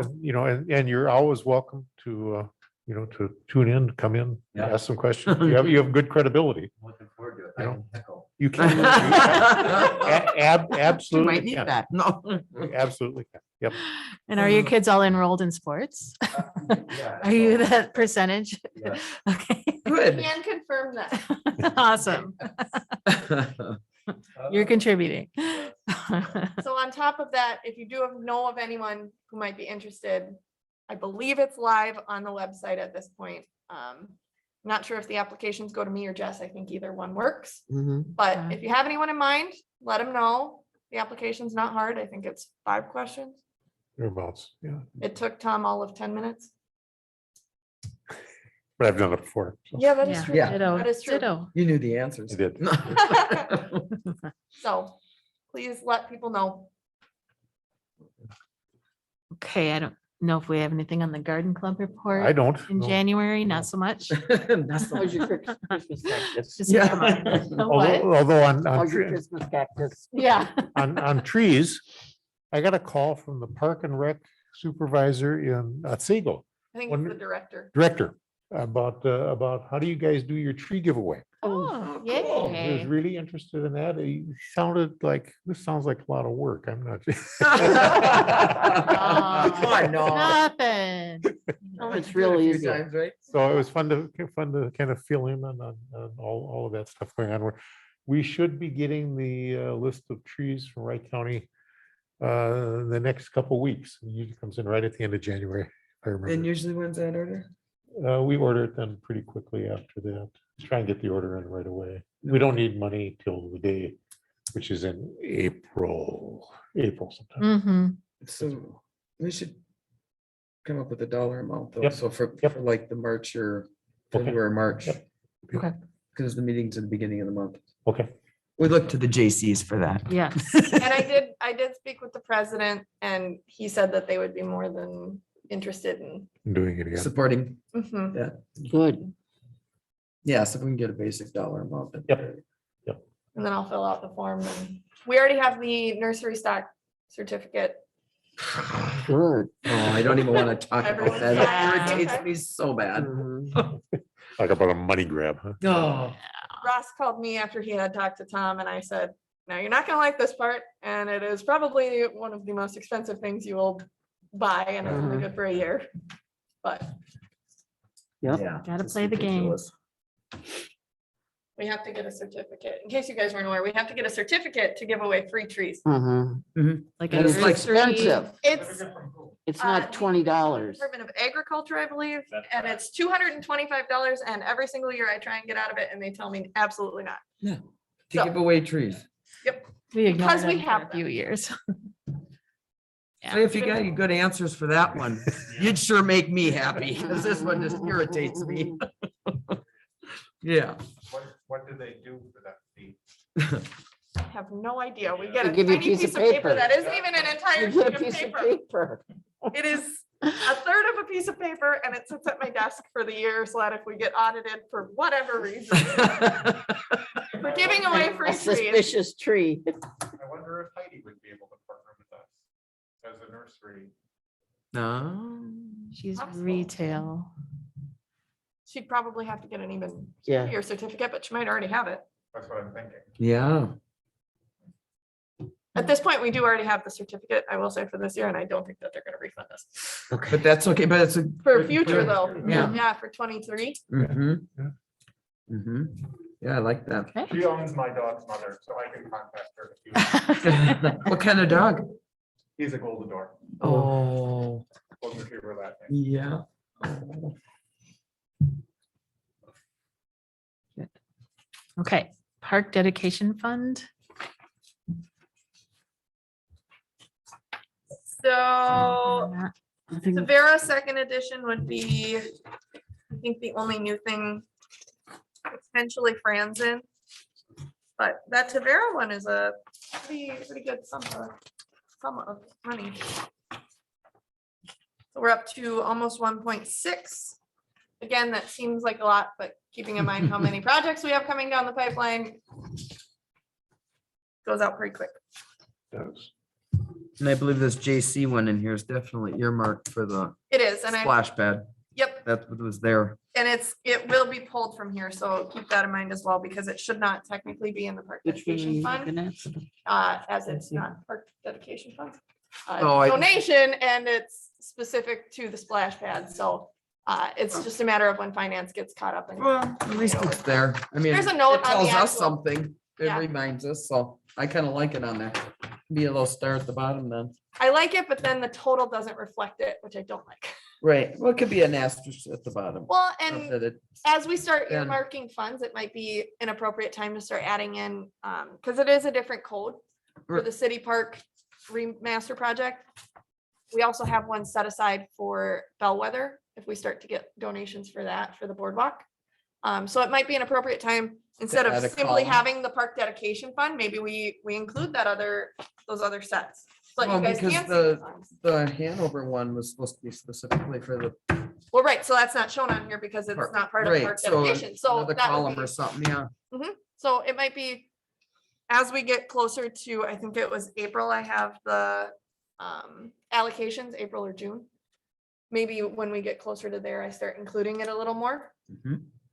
So. Cool. Thoughts, if you guys. Yeah, are on board no, with that? I like it separate, if you can. Phil, the finance guy, you got, Yeah. I thought the city was participating in a bond purchase program now. And we haven't gotten interest since February, and it was 6 cents. $1.6 I million. got an issue. Move it. Is this it could be really- that maybe they just haven't added the interest in. I can go back to finance, but Not picking up with inflation, I'll tell you that. 37 I know, I can't remember, but Here. It's something. Interest allocation. 6 cents once a year. That sounds like my savings. Oh, wait, it is mine. But here, excuse me, on 920 though, there's interest allocation there. For 1,243. What's the difference? I think that one's quarterly, so it's possible, like I said, that they haven't added those. We're in missing yet. a quarterly. That so would if have you go been- Back. That would have been Joe, so the previous accountant, and we have since gotten in 2 new people in finance, so we have an accountant and then a finance manager. And I know that they were working to learn the systems, and I mean, while it seems like, I think they've been here maybe 6 months. That Mhm. seems like a long time, but when you're learning an entire new set of systems and trying to implement things that work maybe a little better, Mhm. they might just not have it in there quite yet. Okay. I also know she took over the CARES Act money, getting all that figured out in FEMA and everything. So that's no longer me. The city is in much better hands. Excellent. Could I have a minute to? Absolutely. Kind of on the discussion of park dedication, I wanted to follow up on a conversation that Commissioner that we're having earlier. But a bill that's coming up, and I just wanted to make sure it's on everyone's radar at the upcoming legislative session on 31st of this month. There's a lot packed into it, but kind of specifically regarding parks and trails, it would have a number of new restrictions and limitations that are kind of would massively change how we plan for parks and trails and any sort of amenity in new development in particular. It would be a hard cap of 10% on all park dedication. In addition to requiring things such as sidewalks, I know we had that whole conversation about how much sidewalk we want in a new development. Any sidewalk would have to be deducted from that 10% in addition to any open space or amenity that a developer said, decided to put in. So if they had a playground for the neighborhood, that would be deducted as well. It would prohibit cities from having sort of any control on approving a development based on aesthetic or amenities or materials, really any sort of local control. And it would change the density requirements. So in our low density residential, where we're 3 to 5 units per acre, it make a flat minimum of 5 units per acre, which is a pretty substantial jump. So we'd essentially be seeing, if it were to pass, a big decrease in what we're able to take in for park dedication and significantly more dense development on top of that. So be a big change for us and Is this at the county level or the state the level? state level. Yep. So it's gonna be brought up, I believe, 1 or 2 days into the new session here. So first of the month, 1st of February, maybe. It's called the Comprehensive Housing Affordability Act. And there's a lot in it, like I said. It's gonna be on the agenda for our council meeting next week. We're gonna go into it in a little more detail. have some resources in that packet. Kind of, there's a summary that League of Minnesota Cities has put together, and a number of different resources to kind of explain the provisions of the bill and what some of the concerns are from cities and what some of the impacts could be. And we're gonna try to compile that all together. So word out. And I'd certainly encourage anyone to reach out to your legislators to share your concerns or thoughts on it. It's definitely something that would have a big impact on really a lot of cities throughout the state, but especially cities like Corcoran, where there's just, this much development going on. It would be a big curveball, so. Well, I mean, the dedication fees and the sidewalks, some of that part I can understand. It's forcing the density. It bothers me. Yep. They're forcing it. And, Yes. really? The other side of that too is so it'd be a five units per acre minimum density. Alternatively, if you were in an area, let's say outside the MUSA that was deemed to stay permanently rural, it would be a 1 in 10 maximum, and you could, if you went beyond that, you would have to go to the 5 units per acre to develop it. So it's basically you have that, or you're going to develop it 5 units per acre. Additionally, it would allow duplexes on any single family zone lot. What's their push? Or, I guess There's a lot. I mean, more than you want to get into, and that's fine. They can come to the meeting and listen, but. I'm happy to chat about it anytime. There's a lot behind it. I think some of what is being stated as the reason, I don't necessarily know that I'm compelled by the arguments, but it's obviously to address housing affordability. I don't know that the provisions of this bill will have the impact that the proponents of it are saying it will in terms of solving that issue or addressing it really. I think it just creates a whole nother set of issues while still having that problem. That's what the stated reason behind it.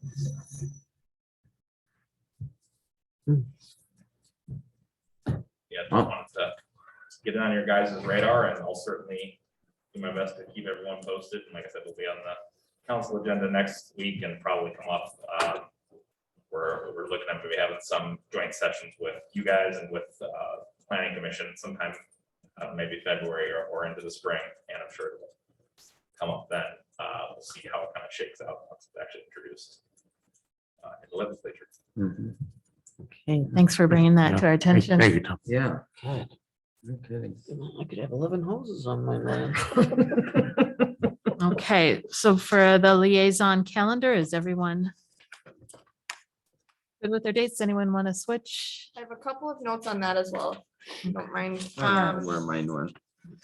428 is a TBD because that was originally John's. Hopefully we have someone in by then that can fill that slot. But another thing to note, and I don't think it got brought up explicitly to you guys yet, but it's kind of in works. A goal presentation, so a more in-depth dive into what they discussed last night is potentially going to happen on the 24th of February during a work session. And the entire commission would be invited to that, from what I understand. And then the 24th, the actual regular scheduled meeting, which Sharon would be yours, It will be really would short. be a chair presentation. So Tom, if you and Sharon wanted to switch, or you both wanted to go, okay. just something to consider for ease, I guess, Mm-hmm. unless you guys want to go to both February meetings. That's it. We'll figure it out. Yeah. Just I like it. Let me know though, so that I can pass that information along to Michelle, because as far as packets go. Sure. Oh, yeah. Okay. And if anyone has a preference on receiving electronic versus paper packets that have since changed, Electronic. I know yours is electronic for council, but paper for here, right? Right, but I still get the paper. Which is weird The because tree. we even have a note. So Okay, yeah. I will pass Just, that along. yeah, to let you But know. if anyone else has any adjustments that they'd like to see, yeah, as far as that goes, let me know. I'm a paper, but I recycle. Me too. Okay. Would anyone like to make a motion to adjourn? I make a motion to adjourn. Second? Second. Oh, it's All been those kind in of a fun favor? meeting. I learned so much. All those in favor? Aye.